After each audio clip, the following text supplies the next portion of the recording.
atenderla en cualquier momento. Bien.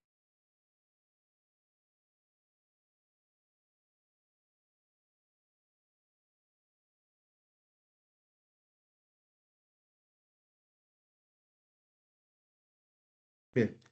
En este momento ya estoy compartiendo pantalla. Espero que ya se vea aquí la presentación. También, insisto, ya comenzamos a grabar la reunión y quedamos pendiente aquí del chat. Vamos a empezar a trabajar lo que son los generadores lineales mixtos y multiplicativos. Recordar que la sesión pasada estábamos trabajando con los generadores congruenciales, lineales congruenciales, haciendo una recapitulación muy rápida de estos generadores congruenciales lineales. Nosotros teníamos aquí una fórmula recursiva para poder calcular a estos zetas is y en función de ellos poder calcular a nuestros números pseudoaleatorios. De las características que debían de cumplirse era de que si estos son equivalentes, ¿no? O son congruentes módulo m, tenían una cierta propiedad de que el elemento b, ahorita denotado por a por z i menos 1 más c, entre m, su residuo, iba a ser zi, y entonces a zi, residuo de b con m, íbamos nosotros a dividir por m para poder obtener a este ui. Otra de las cosas que estábamos viendo también en ese momento era de que estos generadores lineales congruenciales, a partir de cierto punto, pudieran llegar a tener una convergencia muy rápidamente a cero, o algo más importante, que empiece un patrón repetitivo a partir de un cierto elemento.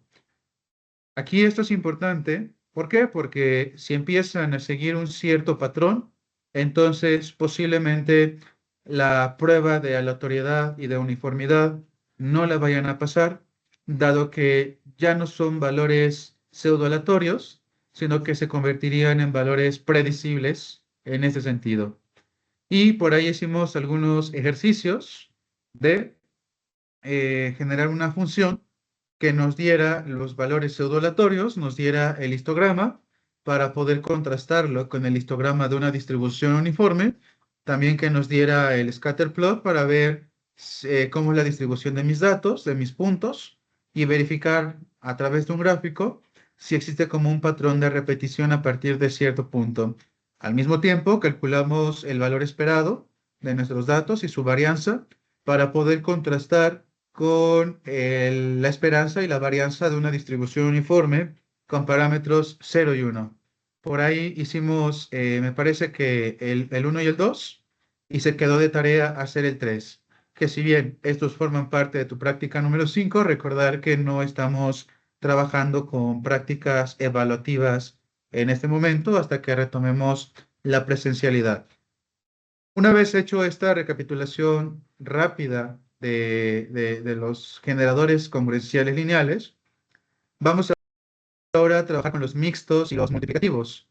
Vamos a ver en qué consiste cada uno de ellos. Obviamente vamos a hacer programación en R para poder generar nuestros valores pseudoaleatorios. Y más importante, la sesión de hoy no se enfoca tanto en los valores uniformes, sino que se enfoca más en el periodo que pueden llegar a alcanzar ciertos generadores. Al comentar el periodo, recordar que es la cantidad de elementos que podemos tener antes de que se empiecen a repetir nuevamente. Entonces, voy a hacer la presentación de las diapositivas y vamos a comenzar con los generadores lineales mixtos. Aquí, la palabra mixto pudiera llegar a malinterpretarse en algún sentido. No es que sea una mezcla de cosas, sino es que debe de cumplir ciertos requisitos. Por ejemplo, nosotros vamos a tener una elección de m, porque el elegir esta m debe de ser conveniente para nosotros. Este módulo, en la fórmula recursiva, no es nada más porque yo elija el que yo quiera, 10, un 20, un 100, sino que se debe de elegir cuidadosamente para poder tener un buen periodo del generador lineal.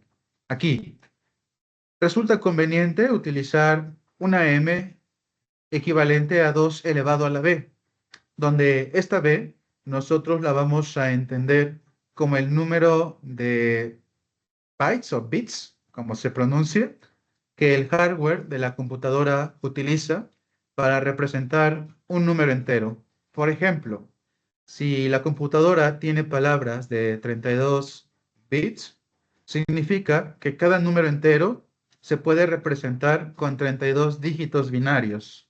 Y aquí lo conveniente sería que b sea igual a 31, ya que para nuestros números con signo solo van a quedar 31 bits disponibles para representar el valor numérico, porque se reserva un bit para el signo.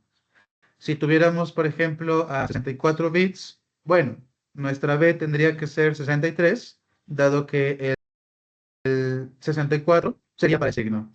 Entonces, aquí, un valor conveniente para m siempre se sugiere que sea 2 a la b, considerando el número de bits que el hardware de la computadora pues utiliza para todo su proceso.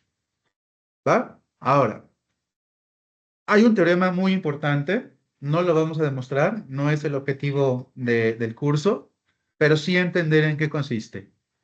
Tenemos que se obtendrá un periodo completo de n igual a m. Fíjate bien con esto. Un periodo, recordar que es la cantidad de elementos antes de que empiece la primera repetición. Entonces, yo con esto puedo asegurar que va a existir un periodo completo de n igual a m, y recordando una buena elección de m como 2 a la b, si yo tengo, por ejemplo, 2 a la 31, pues imagínense entonces cuántos elementos diferentes voy a poder yo generar antes de que comience la repetición. Así, rápidamente, no sé si una calculadora del teléfono celular sea capaz de darnos el resultado de 2 a la 31, si no los da. Esto coincide con 2.147.483.648. Entonces, si yo elijo un buen valor de m, que es 2 a la b con 32 bits, 1 para el signo, entonces yo voy a tener un periodo completo de 2.147.483.648 posibles resultados pseudoaleatorios antes de que se comience a repetir. Pero debemos de considerar lo siguiente. Si yo quiero que suceda esto del periodo máximo n igual a m, se va a cumplir siempre y cuando el parámetro c sea impar. Recuerda que el parámetro c es ese elemento que se estaba sumando, conocido como el incremento. Y además, que a menos 1 sea divisible por 4. ¿Qué era a? Recuerda que a era el escalar que estaba multiplicando en la fórmula recursiva, pero ese valor de a menos 1 debe de ser divisible por 4. Si se cumplen estas características de c impar y a menos 1 divisible por 4, y además z0 cualquier valor entre 0 y m menos 1, recuerda que z0 es la semilla, vamos a poder obtener un periodo completo. Entonces, el primer problema que vamos a resolver en este momento con programación es: implementa una función que utilice un generador mixto utilizando las condiciones necesarias para que el teorema se cumpla. Los resultados se deben mostrar o que se deben mostrar son los siguientes. Necesitamos mostrar el periodo completo, es decir, que a lo mejor en un CAT nos indique el periodo completo es de tanto. Necesitamos el return de los números pseudoaleatorios. Necesitamos un diagrama de dispersión, el scatter plot. Necesitamos el histograma de frecuencias, de preferencia utilizando la regla de Sturges.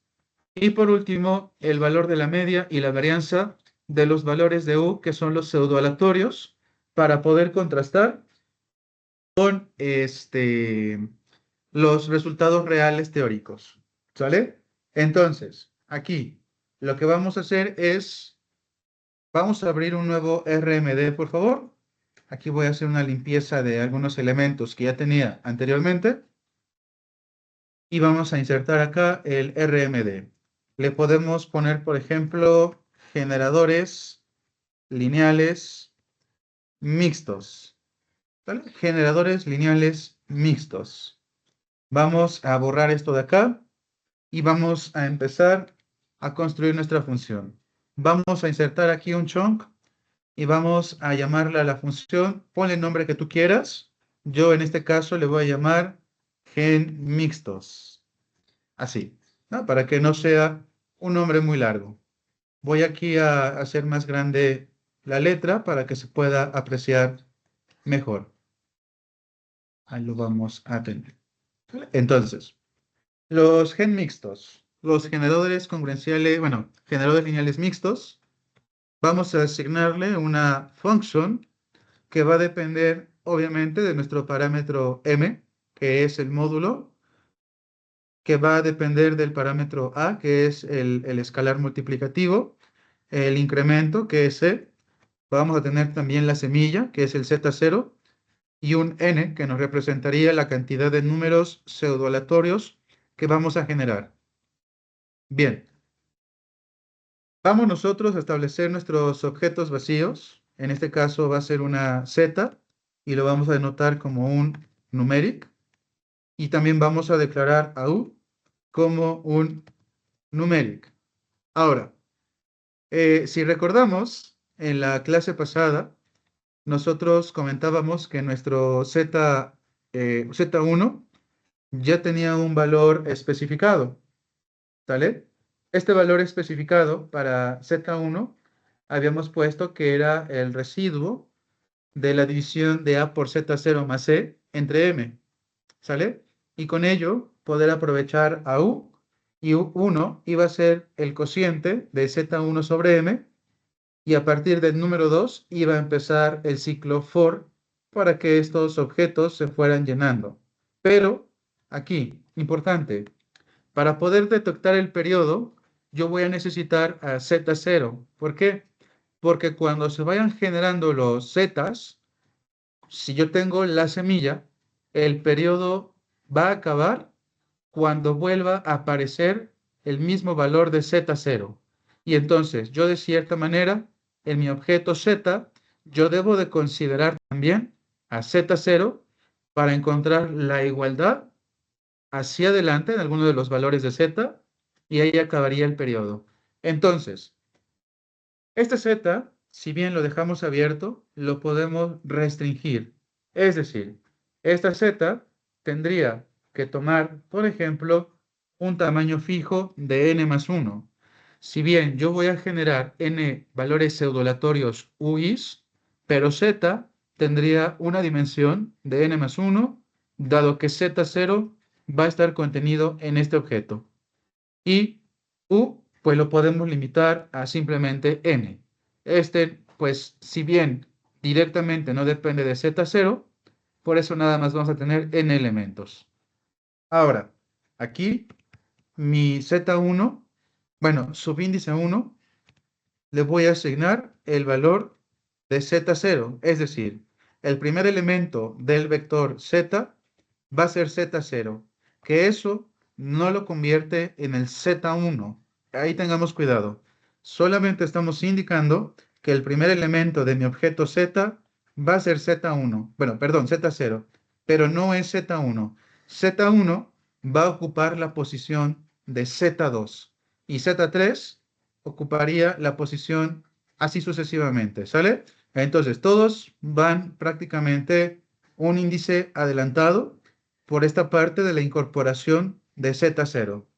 Bien, y aquí necesitamos también generar un objeto llamado periodo. Ahorita el objeto llamado periodo le voy a poner como un null, ¿sale? No hay nada, es un objeto nada. ¿Por qué? Porque esta variable la voy a requerir para poder calcular el periodo de este generador lineal mixto. Bien, ya que tenemos preparado todos nuestros datos, vamos a comenzar con nuestro for. Nuestro for ya no va a comenzar en 2, comenzaría en 1, como normalmente pues iniciaba.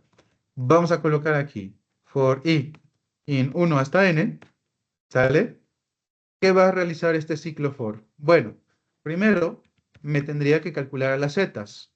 Y aquí yo le voy a calcular z de i más 1, o utilizando el índice z i más 1, ¿sale? Porque cuando entre el número 1 del ciclo for, sería 1 más 1 son 2. ¿Por qué el 2? Porque la primera posición ya la tengo ocupada.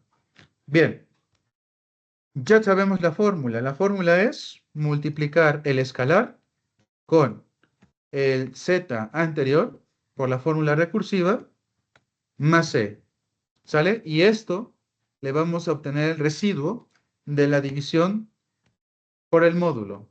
Entonces, se va a hacer la división de esto con m y el resultado del residuo lo va a almacenar aquí en esta z, ¿sale?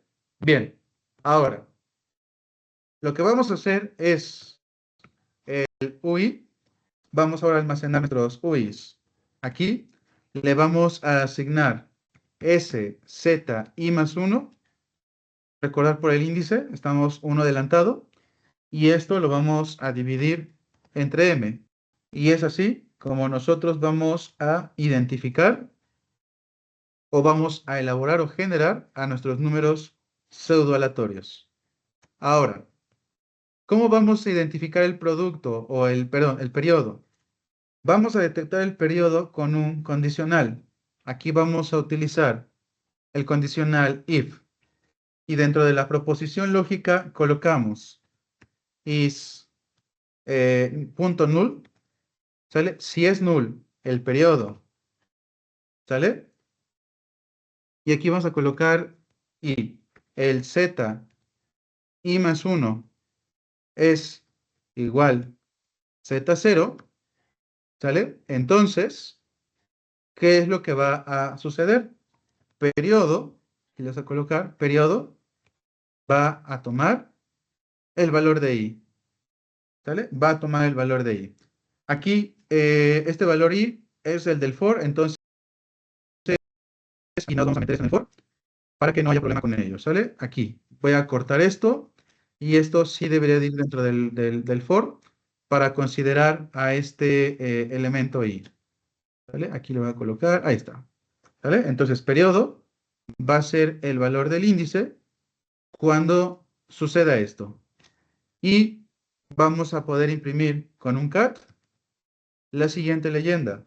El periodo es, dos puntos, y podemos colocar acá periodo.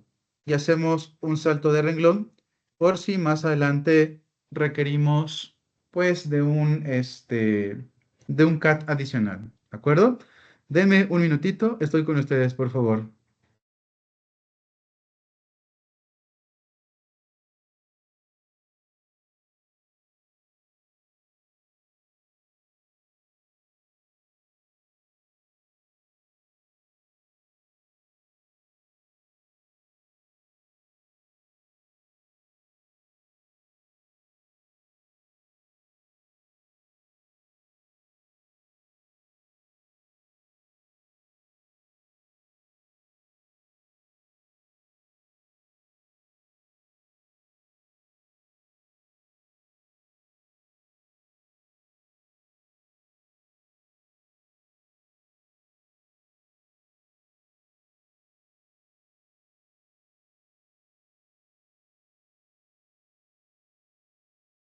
Bien, estamos de regreso.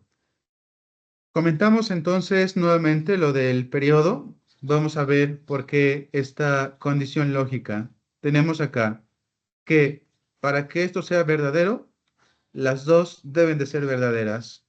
Es decir, comenzamos con is.null periodo.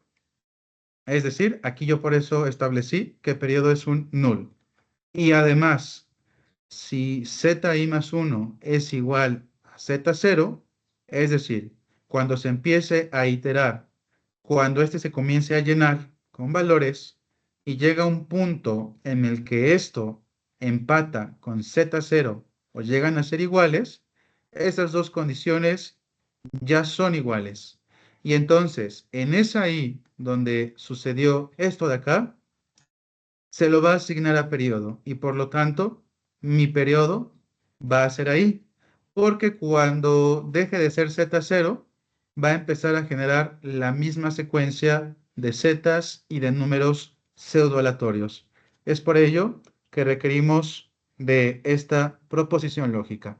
Ahora, uno dirá, profesor, pero ¿por qué no nada más colocar zi más 1 igual a Z0? Si nosotros colocamos así, claramente nos va a dar la misma respuesta, solamente que si el periodo se empieza a repetir 2, 3, 4 veces, nos va a dar como resultado esos 3, 4 resultados. Por ejemplo, si mi periodo es de 16, entonces cada 16 se va a estar repitiendo. Y si yo le pongo, dame 100 valores, este if me va a estar imprimiendo. El periodo es 16, 32, 48, 64, 72, etcétera. ¿Qué es lo que no queremos?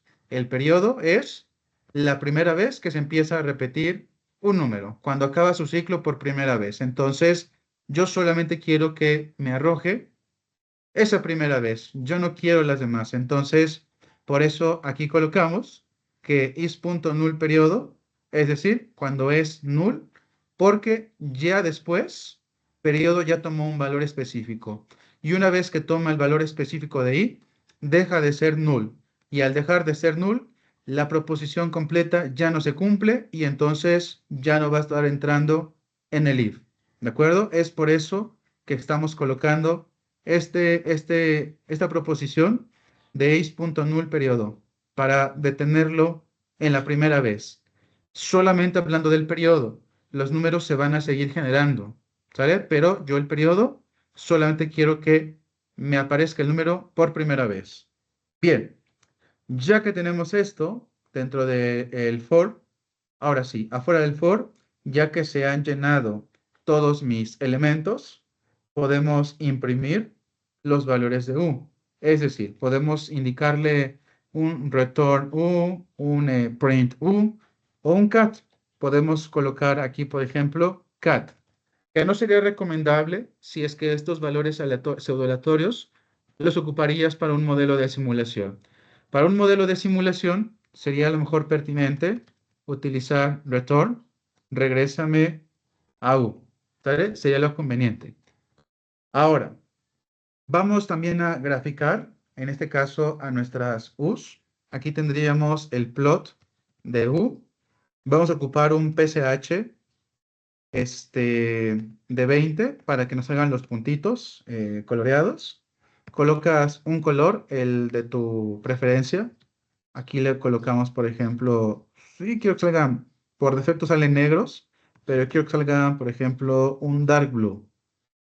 Y también le puedes dar, por ejemplo, un título. Pero bueno, creo que ahorita son suficientes. Igual puedes trabajar con LWD para el grosor de los puntos. Le ponemos una longitud de 2. Ahora, vamos al histograma. Para el histograma, vamos a trazar el histograma de los valores de U. Aquí el color tendría que ser el que tú quieras. Yo le voy a colocar, pues, siguiendo la línea de los azules, un blue 3 y le puedes poner ahí lo de los breaks, ¿no?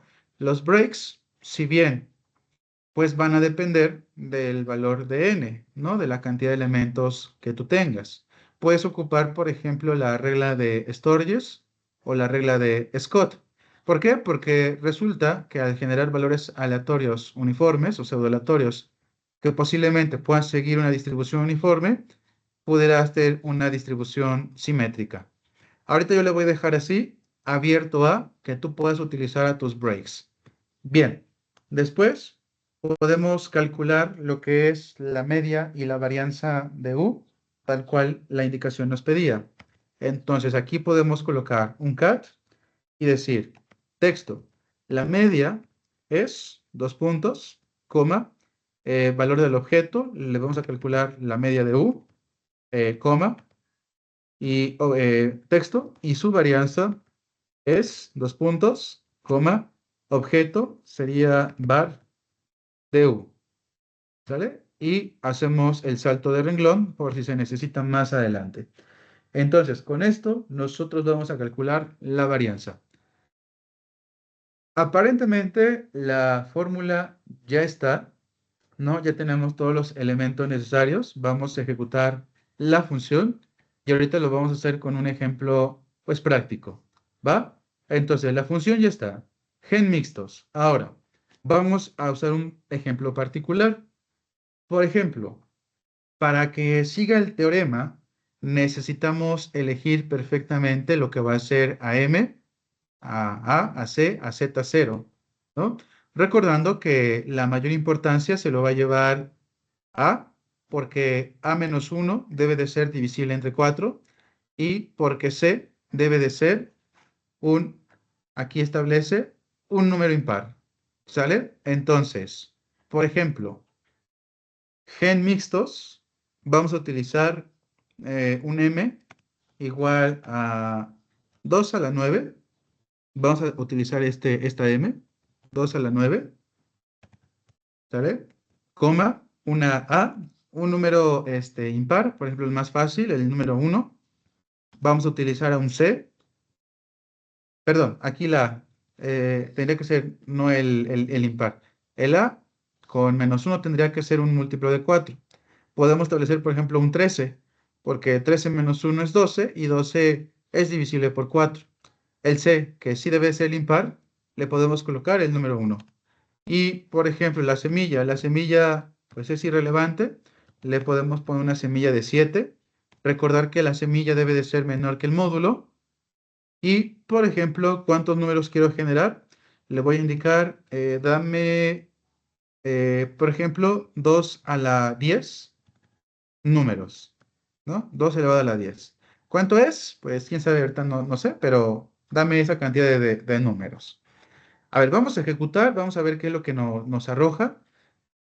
Y tenemos esto, ¿sale? Aquí lo podemos observar. Aquí están mis números pseudoaleatorios.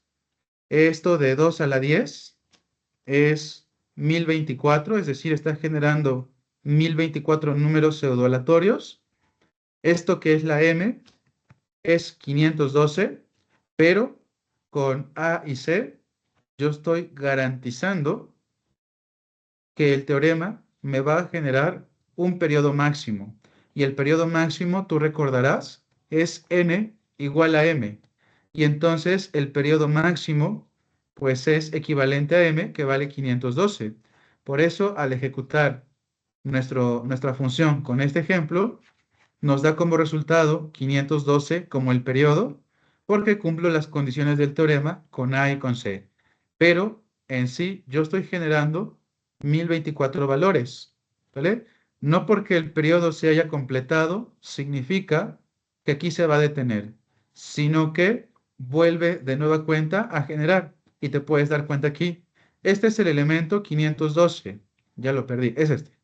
Y ese sería el 513.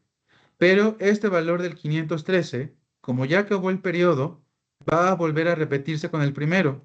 Y te das cuenta, es exactamente el mismo. Punto 1796. Y aquí tenemos a punto 1796. Entonces, estos nuevos 512 valores van a ser exactamente los mismos que los primeros 512 valores. Y entonces esto pudiera originar un problema al momento de hacer las simulaciones.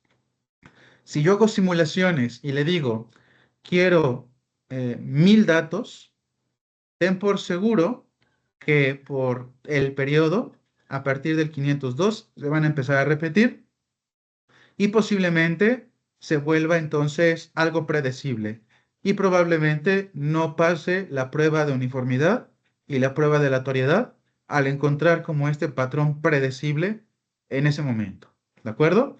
Entonces, es así como se construye un generador mixto. Es muy parecido a los generadores congruenciales lineales, ¿sí? De hecho, es prácticamente la misma función, solamente que el mixto ya lleva dos condiciones adicionales, que es para A y para C, con base en el teorema, para que se pueda alcanzar un periodo máximo de n igual a m. Si yo, por ejemplo, a este 13 le cambiara a un 12, entonces yo diría aquí, 12 menos 1 son 11, ya no es divisible por 4. Seguramente el periodo ya no va a ser 512. Vamos a ver qué nos arroja. Puede ser casualidad que sea 512, pero aquí nos da este resultado. Aquí está un poquito extraño porque no nos arroja el periodo. A ver, con 13, ajá, aquí sí, sí nos da, pero si le cambio a 12, incluso ya ni siquiera nos da el periodo. Aquí, fíjate, extrañamente, empieza acá y este elemento se empieza a repetir, ¿no? Y se repite ya todas las veces. Entonces, este definitivamente no es un buen generador de números pseudoaleatorios, porque si bien no tiene periodos, ¿por qué no tiene periodos? Porque estos no se empiezan a repetir digamos, cada 4 veces, sino que el último, ¿sale? Se empezó a repetir. Es decir, este primero, que fue en función de la semilla no se repitió, sino que a partir del último se empezó a mantener en el último. Algo bastante curioso con este, ¿no? Si yo le regreso aquí a 13 y, por ejemplo, ahora modifico a C y en lugar de tener un 1 le pongo un 2, un número par, el periodo es 256. Es decir, aquí no llegó al periodo máximo de 512, sino que su periodo acabó antes, en 256. Entonces, es importante tener cuidado con las propiedades del teorema para que no suceda eso. ¿De acuerdo? Bien, si hay alguna duda, pregunta, voy quedando aquí atento a sus comentarios. Digo, no tiene como mucha diferencia con los generadores lineales congruenciales, salvo que se agrega la parte del teorema para poder obtener un periodo máximo, que el periodo máximo, mientras más grande, pues mucho mejor para nuestras simulaciones. Ahora, vamos a los que son los generadores multiplicativos. Los generadores multiplicativos, ¿sale? Estos lineales congruentes multiplicativos tienen la ventaja de que no van a necesitar la adición de C, ¿sale? Pero no pueden tener un periodo completo, ya que la condición A del teorema no se puede satisfacer, ya que C es igual a 0. Entonces, los generadores multiplicativos tienen esta estructura. ZI es igual a A por ZI menos 1, y te das cuenta que aquí ya no aparece este incremento C. Entonces, a esto se le conoce como un generador multiplicativo porque ya no depende de C. Y al mismo tiempo, en consecuencia, pues el teorema no se satisface porque recordar que le pedíamos algo importante a C, que C fuera un número impar. Entonces, ¿cómo saber cuál va a ser entonces el periodo de un generador lineal multiplicativo? Bueno, aquí vamos a tener otro teorema. No lo vamos a demostrar, pero sí hay que entender porque es un poco más complejo que los generadores mixtos. El teorema establece lo siguiente, que un generador multiplicativo, en este caso, va a tener un periodo máximo si se cumplen estas condiciones. Primero, que m, es decir, el módulo, es primo o es un número primo, ¿sale? Y segundo, que a es una raíz primitiva de m.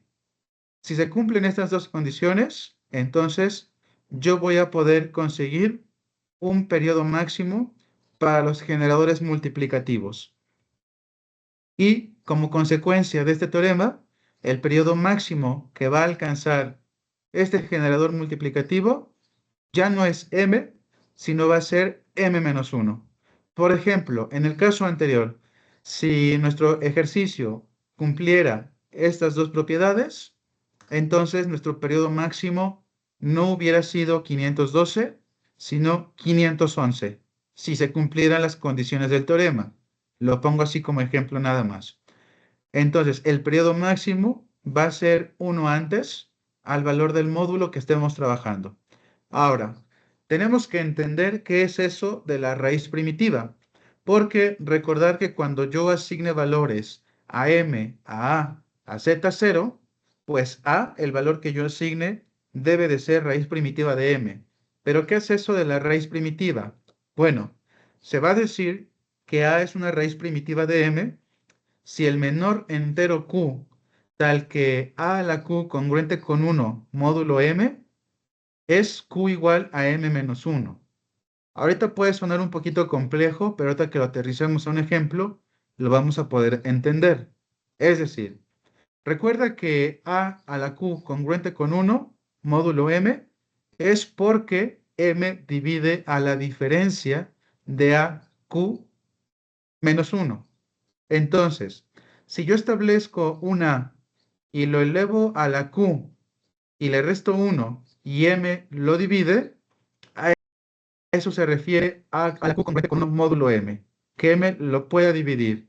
Pero esta q debe de ser tan especial que la q debe tomar el valor m menos 1, es decir, el valor del módulo restándole 1, para entonces concluir que a es una raíz primitiva de m. Aquí tenemos un ejemplo. Vamos a suponer que m toma el valor de 31. Condición del teorema. M igual a 31. 31 es un número primo. Y que a es igual a 3. Estamos por verificar que 3 es raíz primitiva de 31. Entonces, por ejemplo, empezando con estos exponentes, si yo considero, por ejemplo, q igual a 2, digo, es una suposición nada más, q igual a 2, me quedaría 3 al cuadrado menos 1. Recuerda la definición de congruencia. Es que m divide a la diferencia de a a la q con 1. A a la q, en este caso sería 3 al cuadrado, porque a vale 3 y estoy dando ahorita un valor inicial para q del número 2. 3 al cuadrado es 9 menos 1 es 8. 31 no divide a 8. Entonces, pues continúo, voy con el 3. 3 al cubo, pues es 27 menos 1, 26. 31 no divide a 26. Voy con el 4. 3 a la 4, 81 menos 1, 80. 31 no divide 80.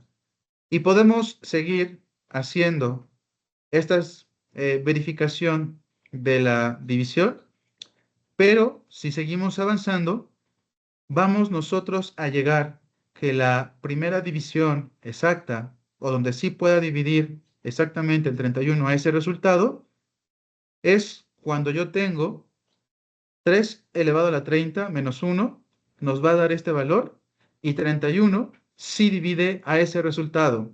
Y es la primera coincidencia, dígase así, o la primera vez que el 31 divide a un número que está elevado a un exponente menos 1, y aquí sucedió esa primera ocasión o esa primera división. Ningún número menor a 30, utilizándolo como exponente para el número 3 y luego restándole 1, ninguno de ellos, resultado, se dividió entre 31, hasta que llegó este. Y entonces, si te das cuenta, mi módulo vale 31. Mi q vale 31 menos 1, que es 30. Y como ese q es el menor entero, tal que a la q congruente con 1 módulo m, y como sucedió esto, entonces se dice que 3 es una raíz primitiva de 31. ¿Sale? Vamos con un segundo ejemplo. Considera ahora m igual a 31 y a igual a 2, por demostrar que 2 es una raíz primitiva de 31. Aquí nosotros tendríamos entonces, de nueva cuenta, empezar a asignar exponentes, y en teoría, pues el q igual a 30, es decir, un 2 a la 30 menos 1, se tendría que dividir entre 31. Pero observa lo siguiente. Para un exponente, un q igual a 2, tengo 2 al cuadrado menos 1, que es 3. 31 no divide a 3. Para un exponente q igual a 3, 2 al cubo menos 1 me da 7. 31 no divide a 7. 2 a la 4 menos 1 me da 15. 31 no divide a 15. Si nosotros continuamos, cuando yo llegue a q igual a 10, 2 a la 10 menos 1 me da 1023 y 31 divide a 1000 a la 23. Por lo tanto, yo ya encontré al menor entero, que en este caso es q igual a 10, de tal forma que a la q congruente con 1 módulo m, y entonces yo comparo. Mi módulo es 31, mi q debería de ser 30, para que entonces a sea raíz primitiva de m. Pero mi q no es 30, mi q vale 10. Entonces, al ser 10 diferente de 30 o encontrar a la primera división exacta antes de m menos 1, esto concluye que a igual a 2 no es una raíz primitiva de m, que vale 31. Entonces, si yo utilizara un generador multiplicativo y yo coloco 31 como m y a como 2, al demostrar que 2 no es raíz primitiva de m, no estoy cumpliendo las condiciones del teorema. Al no cumplir la condición del teorema, no pudiéramos garantizar un periodo máximo de m-1. ¿Sale? Entonces hay que tener cuidado con ello. De cierta forma es muy complejo a lo mejor determinar si es raíz primitiva o no lo es. Por ejemplo, yo te pudiera decir, ok, 3 sí lo fue, 2 no lo fue. A ver, inténtale con 5, ¿no? Y entonces, a ver, es otra vez, encontrar ese mínimo entero de tal forma que 5 elevado a la q, pues el resultado menos 1 se puede dividir entre m, en este caso 31, por ejemplo. Pero es muy difícil, ¿no? Es hacer muchas cuentas. No sé si el 31 menos 1 puede dividir 31. Si lo divide, qué bueno, pero a lo mejor existe uno antes de 30 que también dividió a este 5 a la q menos 1. Y entonces es muy complicado encontrar una raíz primitiva para m. Entonces, esto sugiere lo siguiente. Como es muy complicado, pues entonces nosotros vamos a crear una función dado un número entero m y un valor a para determinar si a es una raíz primitiva de m. Y entonces la función que vamos a crear debe de realizar lo siguiente. Punto 1. Verificar si a y m son coprimos, es decir, el máximo común divisor de a y m es 1. Es una propiedad importante para poder calcular el periodo máximo con este teorema. Segundo, tenemos que calcular el menor q tal que a la q congruente con 1 módulo m. ¿Sale? Tercero, vamos a mostrar la secuencia de cálculos hasta encontrar al dicho q. Sin importar si se detiene antes de m-1, no importa. Vamos a mostrar los cálculos hasta que encuentre a esa q de tal forma que a la q menos 1 sea divisible por m. Y finalmente vamos a determinar, a lo mejor con un cat, si a es una raíz primitiva de m, comparando q con m-1. Aquí te doy un ejemplo de los resultados que pudiéramos llegar nosotros a esperar. Empezamos con exponente 1 en adelante. ¿Sale? Esto es como una idea de lo que podemos llegar nosotros a imprimir con nuestra función. Y al final establecer que una conclusión. Aquí en este caso sería el menor q tal que 2 a la q congruente con 1 módulo 31 es q igual a 5. Y aquí se puede observar 2 a la 5, 32 menos 1 es igual a 31 y 31 divide a 31. Por lo tanto, 2 no es una raíz primitiva de 31. ¿Por qué? Porque ya encontramos que q igual a 5, al aplicarse la definición, pues nos da una división exacta de 31 a 31. Incluso con el ejemplo anterior, aquí podíamos observar también que el mínimo valor pues no era 10, sino era 5. Y aparentemente cada 5 en 5, pues nos van dando resultados que se pueden ir dividiendo entre el módulo. Entonces, lo que queremos es eso, que la función se detenga cuando encuentra a la primera división exacta y entonces que compare con el valor de m-1 y si coinciden, entonces se concluye que si a es una raíz primitiva de m. Si no son iguales, entonces a no va a ser una raíz primitiva de m. Vamos entonces aquí al programador, por favor. vamos nosotros a retomar nuestro RMD. Vamos a colocar aquí un título y ponemos, por ejemplo, generadores lineales, lineales, multiplicativos, multiplicativos. Bien, entonces vamos a empezar a generar una función. Aquí le ponemos incluso una pequeña nota. Creamos una función para determinar si A es una raíz primitiva de M. ¿De acuerdo? Entonces sigo aquí al pendiente del chat, por si hay alguna duda o hay alguna pregunta. Perfecto. Regresando aquí al código de programación. Necesitamos entonces generar pues esta función. Necesitamos ver pues más o menos cómo lo vamos a hacer. Más que nada es como imprimir resultados nada más. No es como tan complejo en este sentido. Vamos a instalar una librería que vamos a utilizar. Library GMP.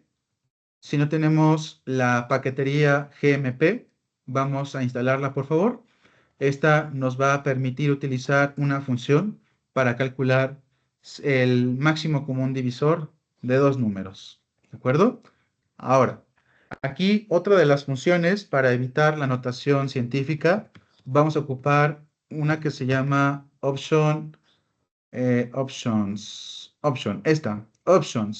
Y dentro del paréntesis colocamos un cpen igual a 999 para evitar que nos salga la notación científica, reitero, y poder observar todos nuestros resultados completos. Recordar, por ejemplo, que en el ejercicio de aquí salieron números muy grandes que cuando yo los imprima me va a poner la notación científica. Para evitar eso y ver el número como tales, pues voy a colocar CIPEN 999. Ahora, vamos a comenzar entonces con nuestra función.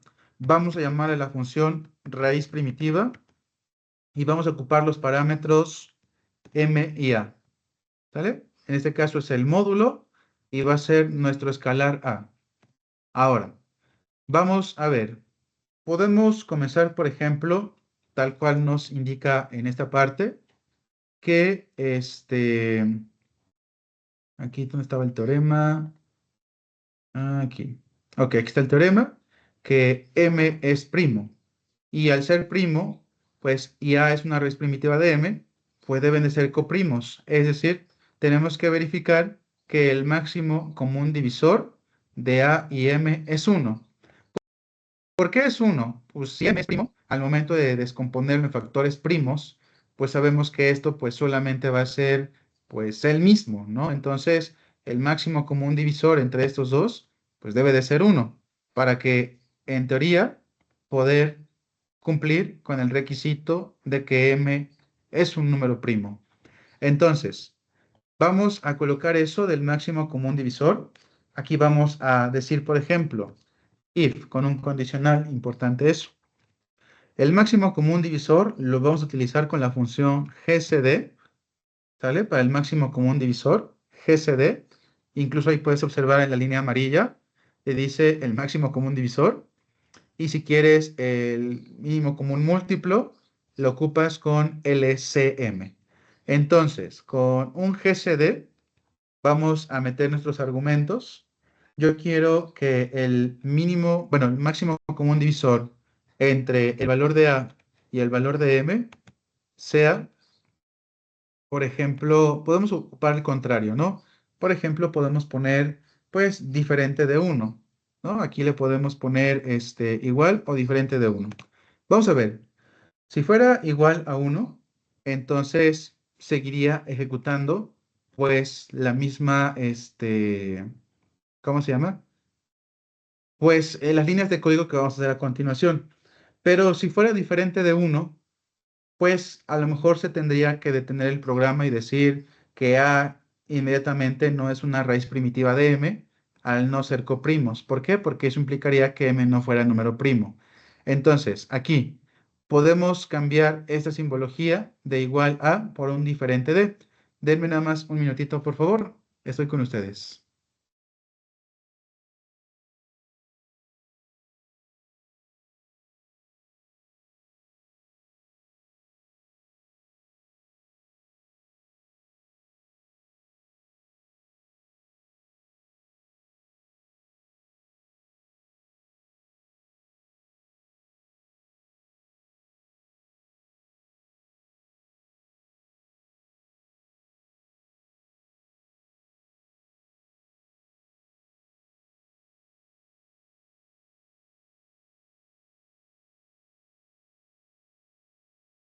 Bien, estamos de regreso. Entonces, vamos a colocar acá un diferente de.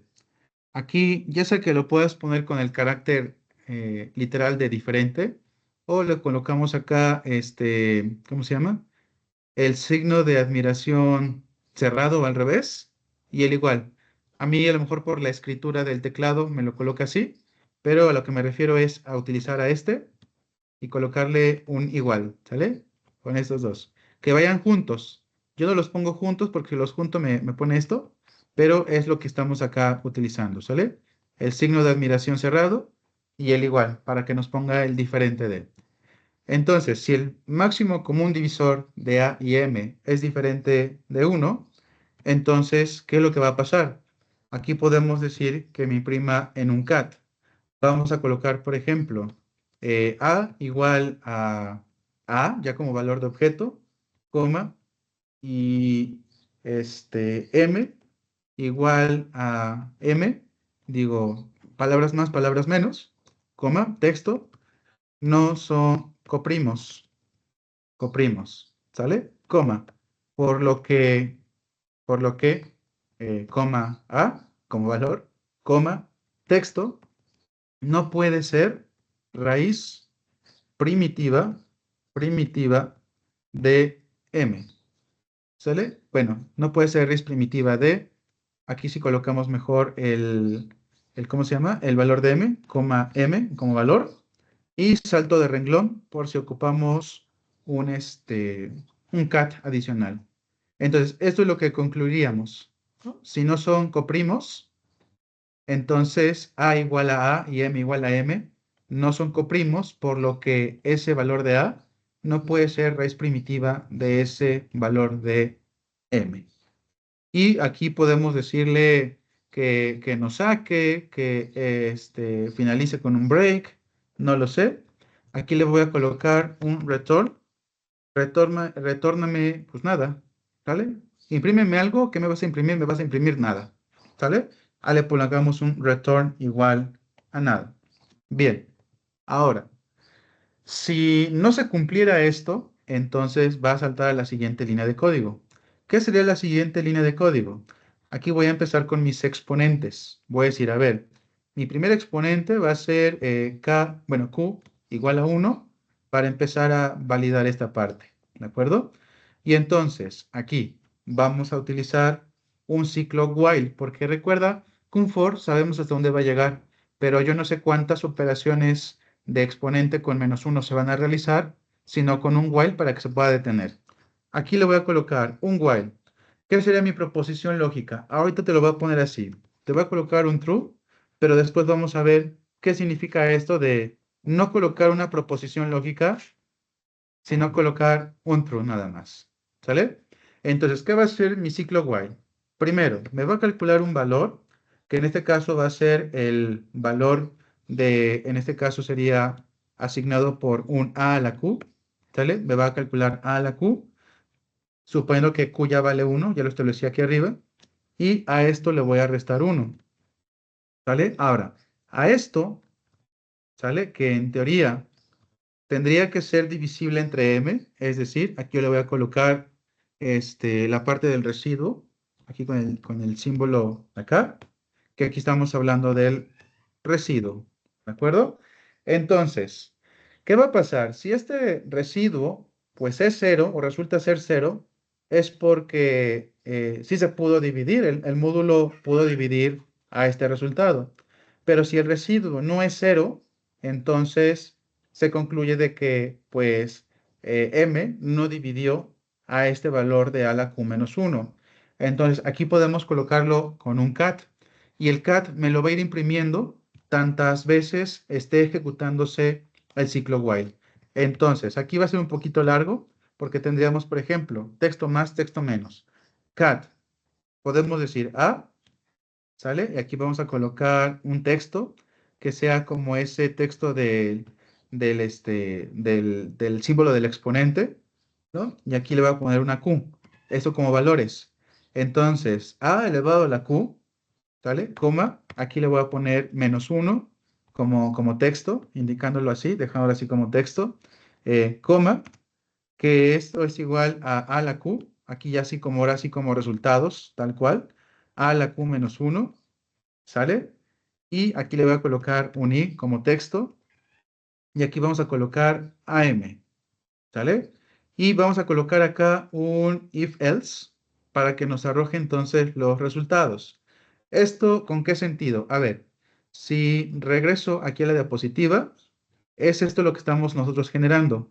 2 a la 1 menos 1 es igual a, y 31 no divide a 1. Es lo que estamos nosotros aquí generando. Entonces, aquí yo tengo a elevado a la q menos 1, que pues ahora sí en teoría toma este valor, y m, vamos a ver qué resultado nos daría. Aquí vamos con un if else.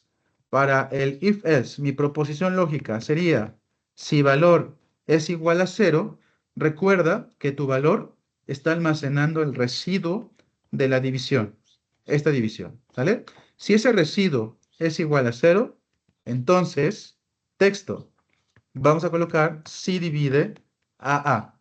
O si divide, ajá, si divide a A. Suena raro, pero lo vamos a poner así. Si divide a. ¿Sale? Y aquí vamos a colocar si no, entonces no divide a. ¿A quién? ¿A quién no va a dividir? Aquí vamos a seguir colocando. Coloco un objeto. Aquí sería el a a la q menos 1. Y aquí hago un salto de renglón. ¿Vale? Está un poquito, a ver, complicada la sintaxis, vamos a repetir. A ver, sería el valor de A en notación nada más. A elevado a la Q menos 1. Esto nada más es la notación. Si regresa a la diapositiva, sería 2 elevado a la 1 menos 1. ¿Sale? Hasta ahí llegaría la notación. ¿Sale? Aquí incluso creo que nos falta igual. Aquí un igual.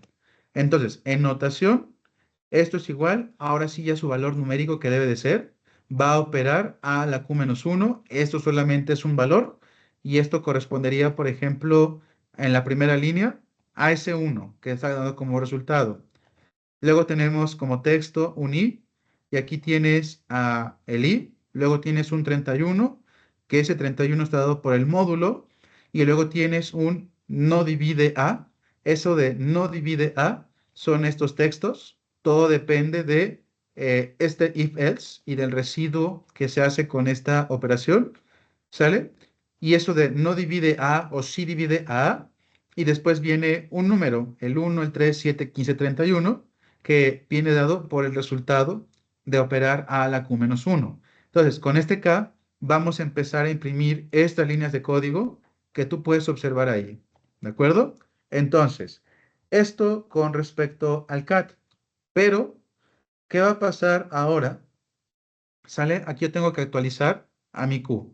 Si yo por q afuera le puse 1, aquí se va a actualizar, q va a ser igual ahora a q más 1.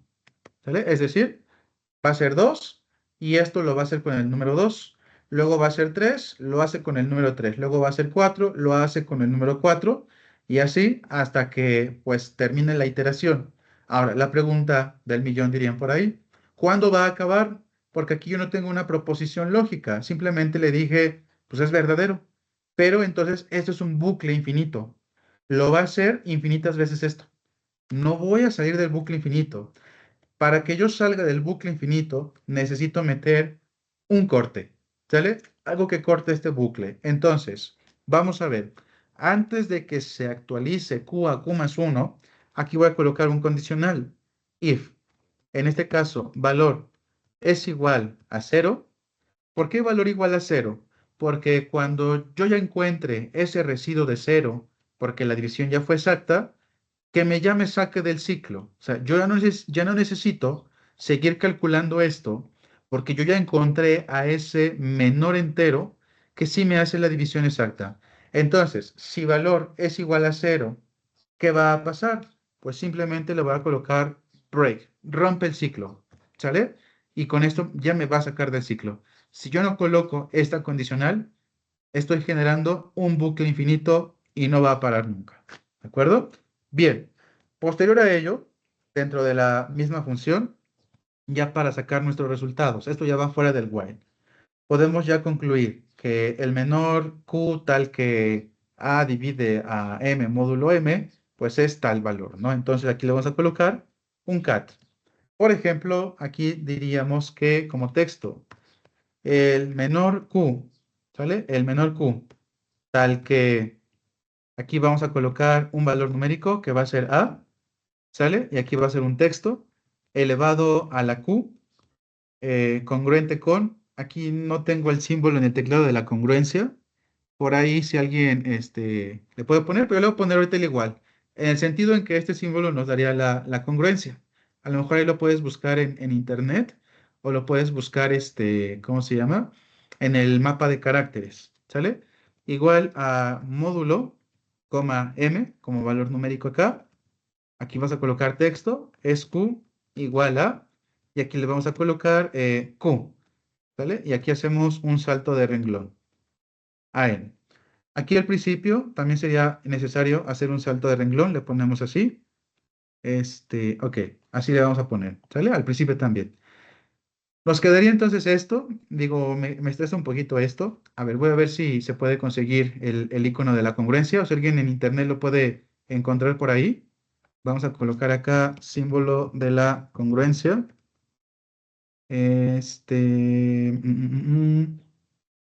Bueno, este es para los triángulos. Símbolo de la congruencia, las tres rayas. Le voy a poner acá tres rayas. Igual si alguien lo encuentra por ahí, que lo comparta por el chat, ¿no? Porque no, pues no aparece. Símbolo de la congruencia. A ver en el chat si alguien nos los puede mandar. Ah, ah, pues, congruente. Pues creo que no. Si no, pues voy a copiar este. Digo, no queda de otra. Y lo vamos a pegar aquí, para que no se quede que es igual, ¿no? Que ya que sea es congruente. Bien, entonces, ahí tendríamos, pues, esta parte de decir que el menor q tal que pasa esto, pues va a ser q igual a eso, ¿sale? Y ya para finalizar, vamos a colocar el por lo tanto. Vamos a identificar aquí, ¿no? Vamos a decir, por ejemplo, un condicional. If, en este caso, q es igual a m menos 1. Recordar que lo que queremos es que pase esto, que esa q sea igual a m menos 1. Entonces, si esto es igual, concluimos aquí también con un cat. Y ponemos, por lo tanto, coma. Aquí colocamos un valor numérico. Sería a, coma. Seríamos texto. Es raíz primitiva D, colocamos acá un valor numérico m y hacemos un salto de renglón. ¿Vale? Entonces estaríamos diciendo que si esta q que se actualizó aquí resulta ser igual que m menos 1, entonces se concluye que a es raíz primitiva de m. ¿Vale? Else, en otro caso, vamos nosotros a concluir entonces cat aquí. Llaves, concluimos cat. Sería como lo mismo, pero con el no. Voy a copiar esto, digo, para no seguir escribiendo lo mismo. Lo vamos a copiar, lo pegamos aquí y lo vamos a modificar. Aquí sería que, por lo tanto, A no es una raíz primitiva de M. Y entonces, hasta aquí prácticamente acaba pues nuestra función. ¿Sale? Vamos a ejecutar la función. Bueno, ahí nos pone un error. Error de llaves. A ver. Esta se cierra con esta. Esta con esta con esa con esta con esta. Está raro que nos ponga ahí que hay un error en las llaves. A ver, analizando nuevamente. Igual si alguien ve de error y dice, sí falta una llave por ahí, nos puede comentar. A ver, llaves. Esta sí se cierra con este. Tenemos esta del if que se cierra con esta. Tenemos aquí en el while esta llave que se cierra aquí y tenemos la de este if que se cierra acá.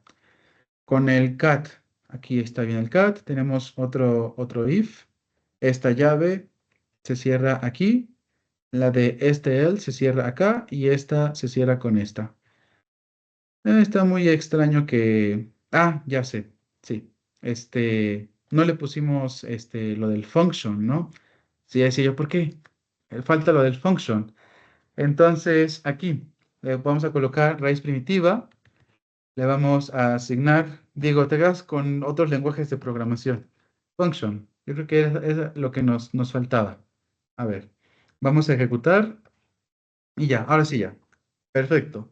Ya está la función, ahora vamos a poner a prueba a esta función. Tenemos entonces aquí con los ejemplos. Aquí vamos a retomar el del 31 y el 3 y luego el del 31 y el 2. Entonces aquí yo voy a colocar raíz primitiva, función raíz primitiva. En este caso m sería 31 y a sería 3. Ejecuto y aquí nos da pues toda la lista, ¿no? Desde el exponente 1 hasta que encuentra a ese menor entero, donde la división ya es exacta, que la encuentra hasta el 30, y entonces se concluye que el menor q tal que 3 a la q, ahí le puse el congruente. Bueno, ahí tenemos error de notación, nada más, ahorita le cambiamos, ¿no?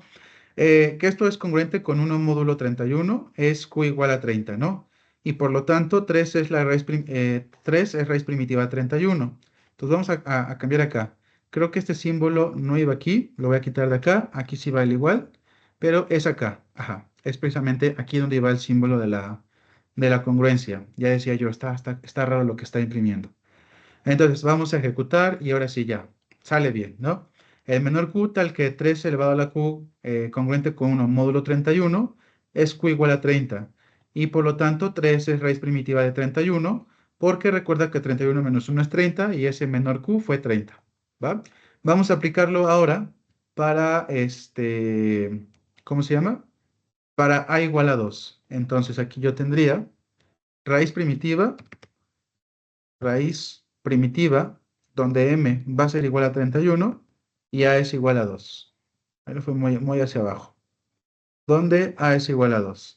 Se ejecuta y alcanzó hasta este mínimo entero, que fue el número 5, y entonces el menor q tal que 2 a la q congruente a 1 módulo 31 es q igual a 5. Por lo tanto, 2 no es raíz primitiva de 31. Tuvo que haber sido 30 para que 2 fuera raíz primitiva de 31. Y, por ejemplo, entonces, si yo te preguntara, a ver, verifica si con a igual a 5 se cumple que es raíz primitiva, ¿no? 5 es raíz primitiva de 31. Entonces aquí tendríamos nada más que modificar. Tendríamos acá la raíz primitiva, m es igual a 31 y a valor 5. Aquí, por ejemplo, el mínimo q es el número 3. Entonces, como mi módulo es 31, el mínimo valor tuvo que haber sido un 30, pero fue un 3. Entonces se concluye que 5 no es una raíz primitiva de 31. ¿De acuerdo? Entonces, si yo quiero generar valores pseudolatorios utilizando generadores multiplicativos y asegurarme de que ese generador tenga un periodo máximo, necesito comprobar el teorema, ¿sale? El teorema de que m es número primo y que a debe de ser una raíz primitiva de m. Si no, pues sí vas a generar números pseudolatorios, pero no con un periodo máximo de m-1. Si hay alguna duda, pregunta. Ok, Jesus, muchísimas gracias por lo de la function. Osvaldo y José, igual muchas gracias por lo del símbolo de la congruencia. Aquí para que los compañeros lo puedan utilizar, para que puedan meterlo aquí en la conclusión de su CAT. ¿De acuerdo? Muchas gracias, jóvenes. Bien, vamos entonces ahora a regresar con las diapositivas. A ver, vamos aquí. Ya tenemos un programa para identificar raíces primitivas para n. Entonces, esto es como continuación de la práctica número 5. Esto, si bien no es evaluativo, pero yo ya te lo dejaría de tarea. ¿Sale? Te lo dejaría de tarea para que empieces a trabajar en esto de los módulos, en esto de los generadores lineales mixtos y multiplicativos. La tarea consiste en, necesitas crear una función que implemente generadores multiplicativos y ponla en práctica con los siguientes parámetros. Con m igual a 31, a igual a 3, c igual a 0, sabemos que vale 0, ya no es necesario como comentarlo, y la semilla es 13. Genera la cantidad de valores que quieras y entonces ve verificando si hay el periodo máximo y cuál es este periodo máximo. ¿De acuerdo? Entonces, complementa como ya todas las ideas, aterrízalas y crea una función para ti. ¿Qué es todo lo que quieres que te muestre? ¿Quieres que muestre histograma, scatterplot? ¿Quieres que te mande cuál es el periodo máximo? Yo lo sugeriría, así como hicimos el de los mixtos, que decía el periodo máximo es 512, por ejemplo. Así también es uno para esto, ¿sale? Y el ejercicio 5 sería que implementes generadores multiplicativos para obtener una secuencia de 30 valores pseudoaleatorios utilizando pues estos parámetros, ¿sale? M igual a 31, A igual a 2, C igual a 0 y Z0 igual a 13. ¿Qué es lo que va a pasar? Sabemos que en el ejercicio 4, con m igual a 31 y a igual a 3, sabemos que a es raíz primitiva de 31, por lo que el periodo máximo pues va a ser 30.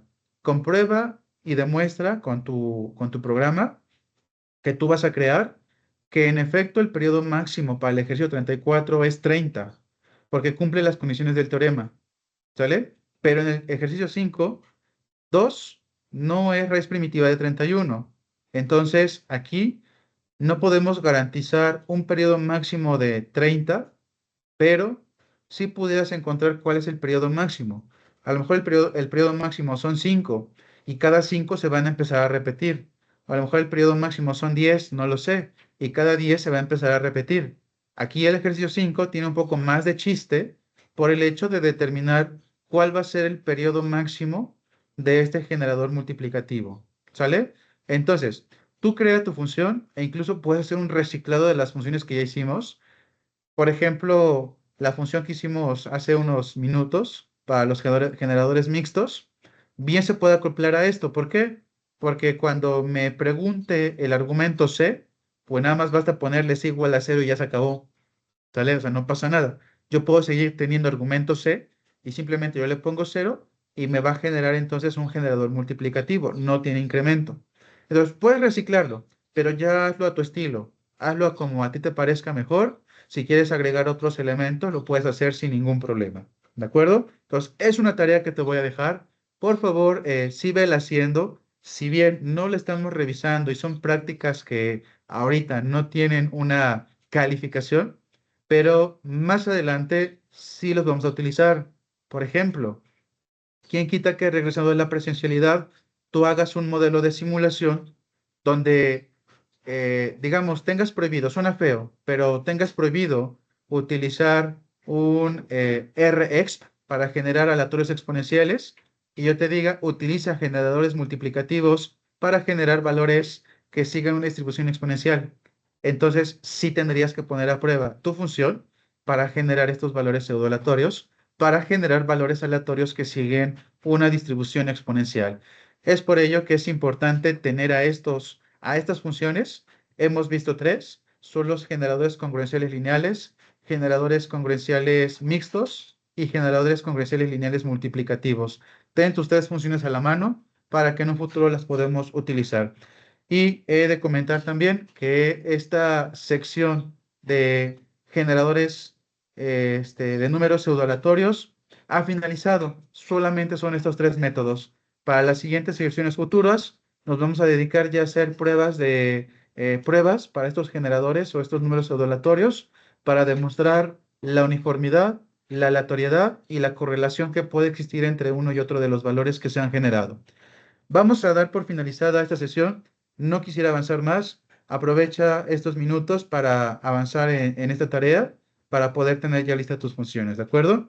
Si no hay alguna otra duda o pregunta, vamos a cortar aquí la sesión y la siguiente nos enfocamos ya a las pruebas que comentamos en este momento. Vamos a detener la grabación y si no hay dudas, nos estamos viendo hasta el día.